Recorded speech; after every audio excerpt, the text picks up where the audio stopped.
Hello everybody, my name is Erik Teren Mullins, and today we're going to be checking out a figure made by Icrea and produced by Tokyo Figure. This is Aegis from Persona 3. She's a 1/6 scaled figure, however, she's also actually the version from Persona 4. Now before I get into that in-depth review, let's just talk about her height real quick.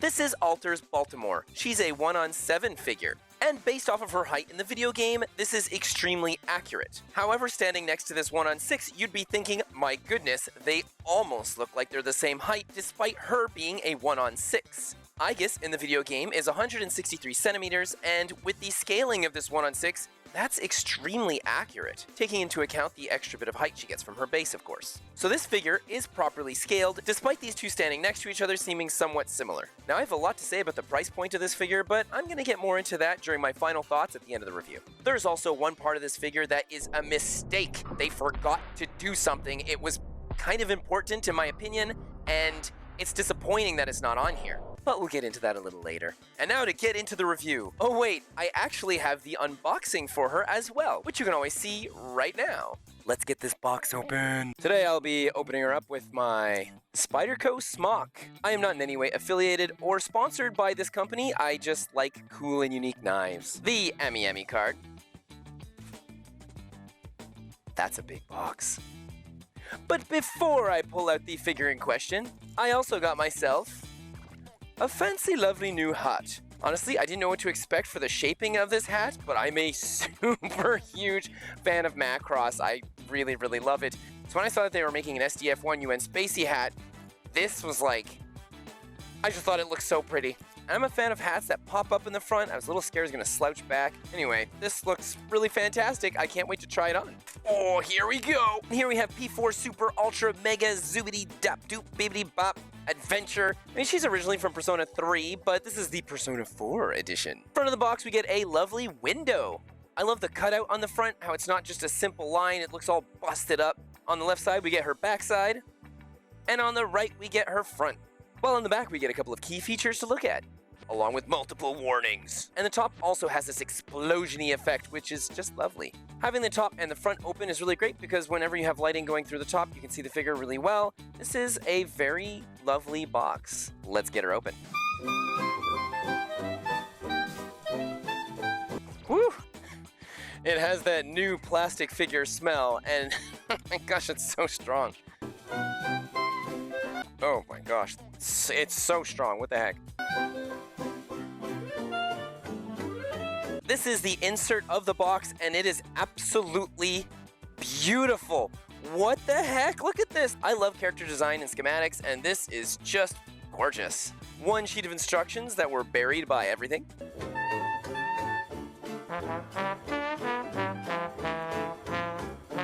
This is pretty small for a 1/6.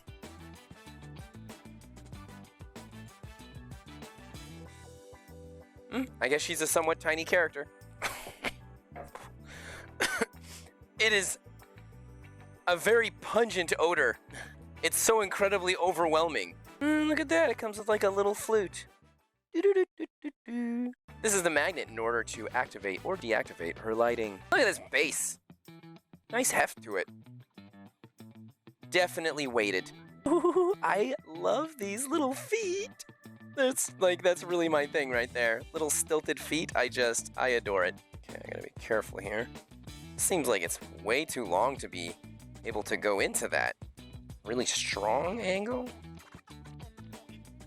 Oh yeah, that is a strong angle.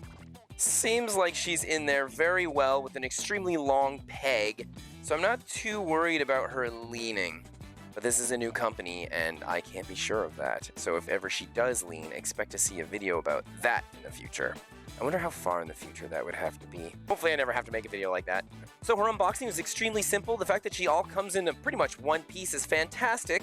And this was just a very fun and easy experience, where some figures are not. I figured the wings on her back or on the side here would have to be pegged in, but I'm not going to complain about simplicity. Back to you, future Erik. This hat's so cool. But we're not here to talk about my super cool hat, and we're not here to talk about Macross yet. Her base is excellent. Lovely shading with some dry brush techniques here and there to add some highlights to our stones, rubble, and debris. It looks good from every single angle. Metallic fixtures that we have are quite rubbery, which is nice, so if you accidentally bang her into something by mistake, you're not actually going to snap one of these easily.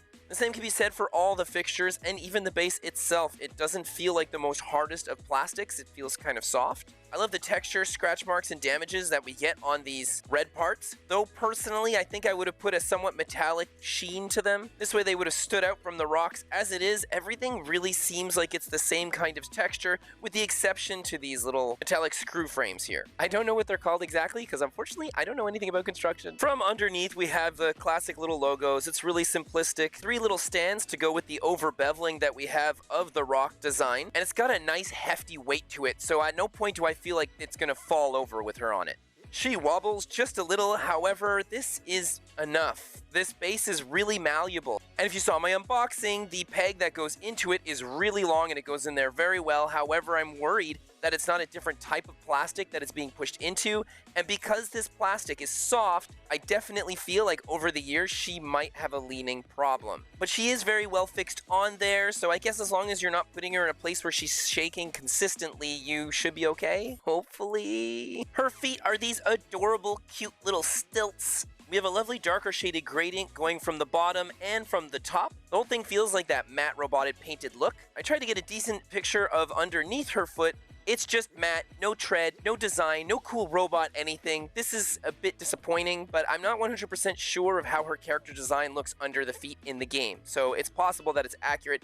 I just personally would have liked to see a little bit more here. I tried taking her out of the base to get a good photo of this, however, once you put her in there, that's pretty much it. I started pulling and I felt like I was going to break something, so I just, that's that for her. She's just going to stay there forever. These adorable little nubs then go into her very shapely legs. They look thick, solid, strong. We have beautiful calves, very small indentation for her behind the knee, which is okay, because again, this really helps sell you on how solid these legs are. The knees along the front, however, look very gorgeously sculpted. We get a couple minute stretches in the fabric here or there that are accentuated nicely using a lightly dark, colder shading. The carved-in line design that we get around her legs is done with a good amount of depth, and this really helps the whole character with her little gimmick. She has a gimmick. We'll get into it a little later. Parts of her legs are opening up, and here's where we have all sorts of extremely cool robotic designs. I think I would have liked to see more of a darker wash going through some of this so that it would have accentuated a lot of the parts in general, made them feel like they're well oiled. It's all done in a similar bolter gun gray, and it really needed a wash. There's quite a few details in the sculpt work here. Her name is actually written in there, and I can't necessarily tell if this does actually have a darker wash to make it pop just a little better. It seems like it does. Even the inside panel of the leg that's open has a nice level of sculpt work and detail. This metallic piece goes all the way up towards her hips, where there's almost this cool engine burner looking piece. We get a nice orange in here, but that too doesn't have any shading or highlighting in the center, and I think this figure would have really benefited from that. The regal design and matte gold that we have around the top part of her leg is exceptionally beautiful. Where then we get to see this bolter-kun metal in all its gorgeous rivets, joints, circular pieces, wiring going into her hips. And these joint pieces look very nice. Just would have benefited from a bit of black wash in there. Her main lower body is extremely smooth like her legs. The way that the golden piece is wrapped around where the legs interconnect is very well done. It looks like these metal chunks actually go into her body nicely. Beautiful little bolts, lovely deep carved in panel line work, and the use of metallic fixtures along the side of her body is cute and well done.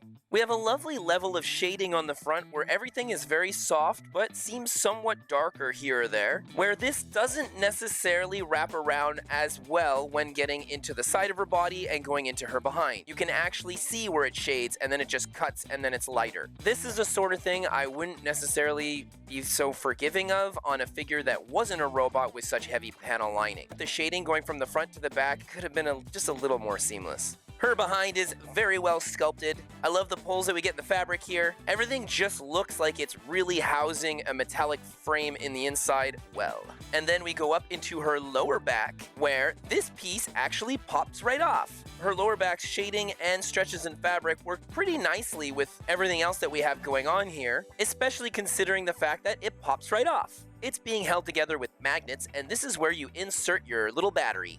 The battery required for her light-up chest is a CR927. Just a little one, doesn't pop in there particularly easy. I almost would say use tweezers or something to help you get in there a little better, because as you're trying to force it in, it just keeps flying all over the place. Let's just say it wasn't the easiest battery I had to put into something. However, whenever you have to put batteries in like anime figures in general, it's usually pretty weird, difficult, and awkward, and it was by no means the hardest one. Her upper back has lovely line work and a gorgeous opened up little wing thing that she does with her shoulder blades. It's very cute, love the butterfly design on the inside.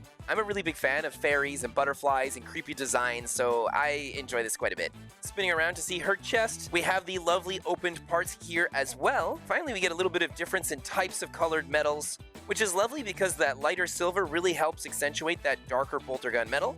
The flaps that are opened from the inside really could have used some of that darker metal inside the panels, but that is a reoccurring issue I have with this figure, so I'm not going to mention it anymore. Her chest piece itself looks very smooth, attached to her extremely nicely, and I love how it looks like the robotic pieces really go well behind it. It doesn't just cut off into nothing, it seems as though she has a whole body under this material. She has this lovely, clear, light blue plastic as a core, and this thing actually lights up once you put the battery inside. You basically have two options where one, it's just lit up, the other one, it starts beating like a heart. The figure comes with this tiny little white bar, so it's not a flute. Where on one side you have this little piece that you can pry open her back in order to put in the battery, and the other side has a magnet to be able to turn her heartbeat on and off. And I would love to demonstrate this for you today. I think that in my videos I've shown it pretty good. You just have to put the piece directly on her chest here and it's fine. I just got this figure yesterday, and the fact that I've already lost this piece is driving me crazy. I'm not the kind of person to usually lose things like this, especially not in a new figure. I'd actually set it on her base plate before going to bed, and then when I got up, it just wasn't there anymore. And I can only think of one potential culprit.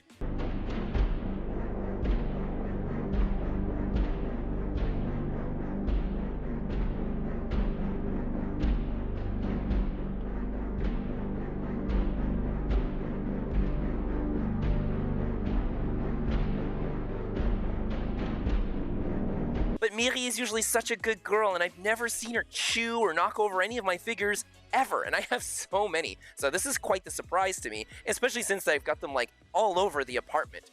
I just, unfortunately... However, on the plus side, it's just a magnet that you need. So I have this trusty little fridge magnet, and it works! The magnet on here are like super strong earth magnets, so I'm not going to get too close to it. I keep my distance, but that's fantastic to know. And we get that cute little heartbeat, which is nice is that we can see that there's texture and designs within this blue clear plastic. It's pretty cute. I'm very curious to how long a battery like this lasts, and of course be mindful of figures with batteries in them. Don't ever leave your batteries inside any kind of electronics that you're not using because they can corrode and destroy everything. Part of why the whole gimmick of putting a battery inside a figure to have light up things is something that's just never interested me. I wouldn't mind having a little plug here that I can remove that's USB connected, so I can always plug it into my computer or something like that, and she just lights up through direct power. That would be very nice. That I've never had a problem with. But batteries? Ugh. Some things just take so many of them and they eat them up so easily. And now we get to the part of the figure that I truly believe is a huge design flaw and mistake, and I can't believe that they messed up on this. They had art reference all over the place, and the fact that they did this is quite a surprise to me. So if she's actually like this in Persona 4, please let me know in the comments section, because based off of the artwork that they showed, she had this piece. But this figure doesn't, and even their own illustration designs that they have on the inside of the box is showing it with this flaw and this missing part, which means that even this drawing is wrong. As you can see here, she has a lovely flap that is opened up like she has everywhere else on her body. Her design is quite symmetrical. However, we only have one of these flaps. Where's the other one? This flap is not big enough to cover over the entire top part of her chest, only half of it. She's supposed to have another one behind her scarf here. and I can prove that she's supposed to have it based off of the illustration that they had released. It shows two of them, there's one behind the scarf. However, because of the heavy use of black shading, I think the initial designers missed this. It was a mistake on their part, they didn't see it, so they didn't put it on this figure. And they didn't put it on their initial sketches. It's supposed to be there, but I'm not a huge Persona 4 player, so unless in the game she's actually never had this piece and you always get to see some of her wiring and a bit of her core, that is something that would be interesting for her design, but I just don't imagine that being the case. If that is the case, please write so in the comment section below. I would love to know. Her shoulders are absolutely gorgeous. I love the sectioned pieces that we have all going into this. And I would like to say that they used some darker grays in between some of the line work we have here, but I don't think they did. I think that there's just so much going on and the pieces are so deeply indented that it actually just helps the parts coming out pop just a little bit better. They did a really good job with all the circular apparatuses and that lovely matte golden regal design around the top. These shoulders connect into her biceps very well. As you can see from the inside, some of the robotic pieces going into the golden attachment and then into the white part, which has lovely deep cut panel lining like everywhere else on the figure, and these beautiful bolter gun metal gray gauntlets. These gauntlets almost seem like they put layers of paint on them that were a little too thick. I'm not sure if it's because a lot of the angles are supposed to be more subtle in the illustrations. We don't get those deep cut panel lines like we get everywhere else on her. A lot of the edges just really aren't as sharp. And you can see how her forearm going into this isn't centered. And I know something like this can be quite the pet peeve for some of you. The hands themselves come out of the gauntlets pretty well, though I will say it almost seems as though her left hand is a little bit larger than her right one. So it is, by quite a bit, 15 millimeters on the left one while I'm getting 10 millimeters on the right one. I get that her left one is kind of a little sprawled open a bit more, so maybe there's that. I don't mind the concept of larger hands, especially not for a cool robot girl. I just would have liked this to be symmetrical. The hands show a lot of personality, great finger work, lovely knuckles, beautiful indentations for the panel lining here as well, and the bolter gun metal tips for her fingers look fantastic. She has this super cute scarf going around her neck. There's some lovely shading on this thing. Beautiful sculpt work, and the dynamic blowing in the wind movement works well with her popped up collar and to go with her hair. This figure's head is very well put into the body, don't see any seam lines anywhere around here, and her face is very cute. It's nicely rounded, beautiful eyes. We get a really lovely darker shade for her bottom lip as we get an even darker line work for the mouth itself. This makes it very visible from a distance or on a shelf. The whole thing looks very accurate to her design and her persona illustration from the game. The eye decals are very well done, however, I would have liked to see a bit of gloss on the actual eyeball part. Because of the fact that we don't have that, everything is matte and just a little more plasticky than I would have liked, especially since had they added a decent gloss, it would have reflected the blue energy that comes out from her core, and that would have looked beautiful. As for her hair, I must say in the product shots, I was really worried because it was so incredibly obvious how you get these different cuts and fusions of the plastic based off of the shading. And I must say that depending on the angle you look at her from, you don't notice it. The front of her hair is divided into parts, which you can see going over her right eye. It is still noticeable because there's a difference in the plastic, but not as much as I would have thought based off of the initial prototype images we got of her. Her hair does a great job at rounding out her face and making things look a little bit cuter. I'm not a fan of clear plastics, and I don't even understand why they went for clear plastics with this in the first place. Had they chosen just to use yellow plastic and go in it with some shading and highlights, her hair would have looked as blonde or yellow as it did in the games. I understand the concept of going to transparent hair because it makes it feel like the strands are flowing because this is like transparent, right? And there's like little tiny strands that are flowing. I don't care. I want it to look like in the game or the cartoon, and anime doesn't draw every single strand individually. The back part of her hair that's got this whole Super Saiyan thing going on is flowing lovely in the wind. Beautiful sculpt work here. Her hair is sectioned off into so many pieces. I don't get it. They should have just done like 2 pieces at most. I don't know why there's so many here. It's not like she has a cool glow in the dark or light up gimmick for the hair. Now you can see the section off plastic pieces here or there, but I think it might depend on the copies or the versions of the figure you get and that paint job. Mine is decently done. It's somewhat seamless in the way that we have the highlights or the lighter blonde color going between the sectioned off pieces, so it's not terrible. Meanwhile, the back of her hair looks absolutely terrific. Everything's just blowing up out through the back of her head, and it looks awesome. This back part of the hair is being held together through a metallic headband. On the top, she has these cute little white almost looks like light fixtures, that lovely regal design that we have on other parts of her, and then she has these gorgeous little robot ears. I really love these things with a cute little propeller design in the center, and the coiled types of metallics around the outside. All around very well executed and super cute. Upon her release, she was going for 30,000 yen, 32,000 if you wanted to get the little exclusive playmat. Do I think she's worth this? A 1/6 for such a tiny character design is really close to a 1/7 in size and amounts of plastic. I get that Baltimore came out a couple years back, but she's still an alter figure, a big, well-established company, and this figure is almost 100% accurate to that character design and illustration from the game. This thing is really nice, and she's actually ever so slightly cheaper than this figure. The amount of plastics here, in comparison to here, this figure is extremely overpriced for a figure that's missing a part of her complete design, has all sorts of little problems here and there with the hair and the mold and the attachments, the lack of texture that we get on this. This is kind of a new figure company at the recording of this video, and they don't have a lot under their belt to start charging high prices like this for a figure. I get it. I know what a lot of you are thinking.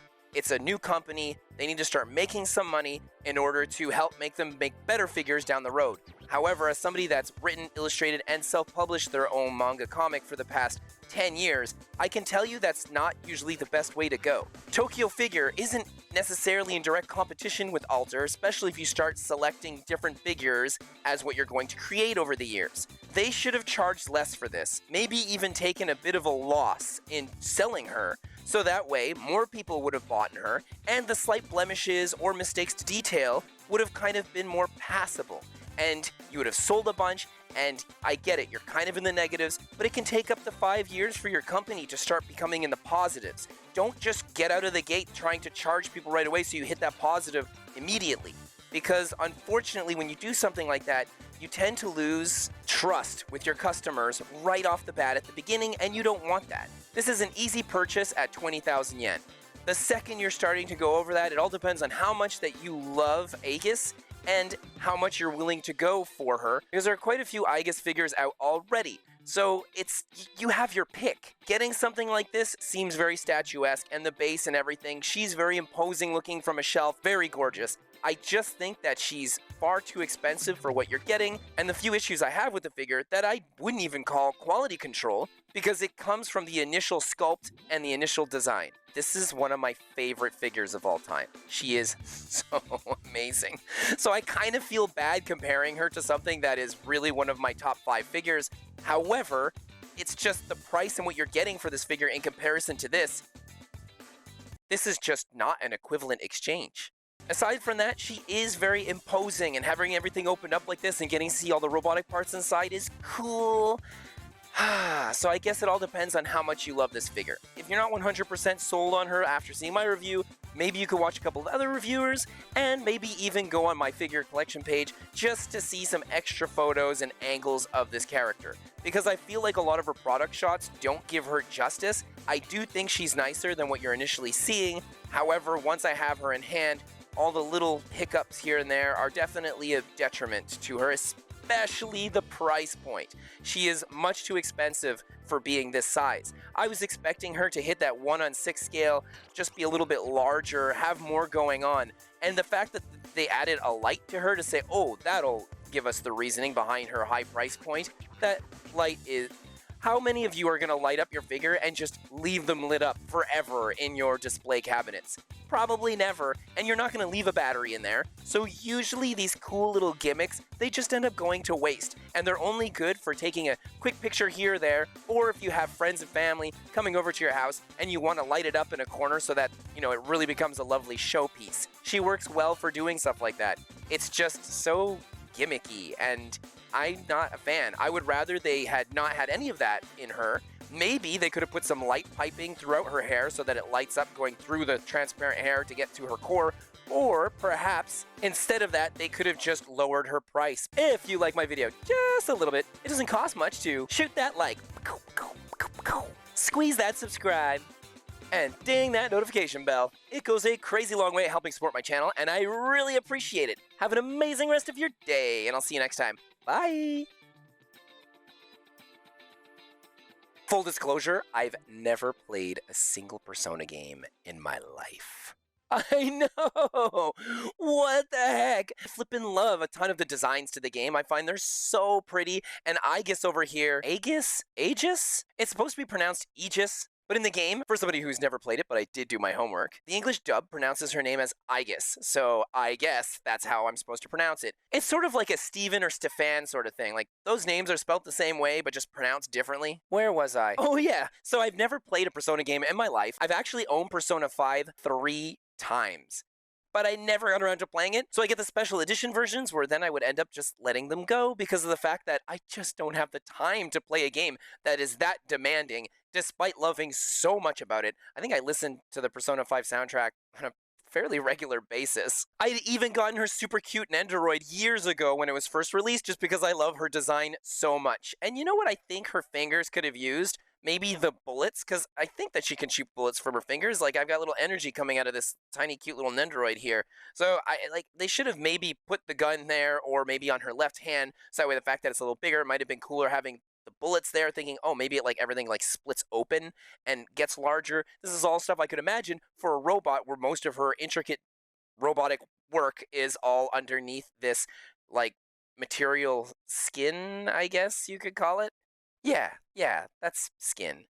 You know what I would have really loved too? If all of these pieces were retractable. It would have been like, don't put the batteries in this. Give me retractable pieces. This could have been like a little toy where all these pieces just clip back into place. And because of how deep they carved in all the panel work on her, it wouldn't have been that noticeable and it would have been fantastic. So this way you could have them in or out, whatever you want. Oh wait, but if they did that, then they would have noticed that they're missing a whole piece here. This video is over.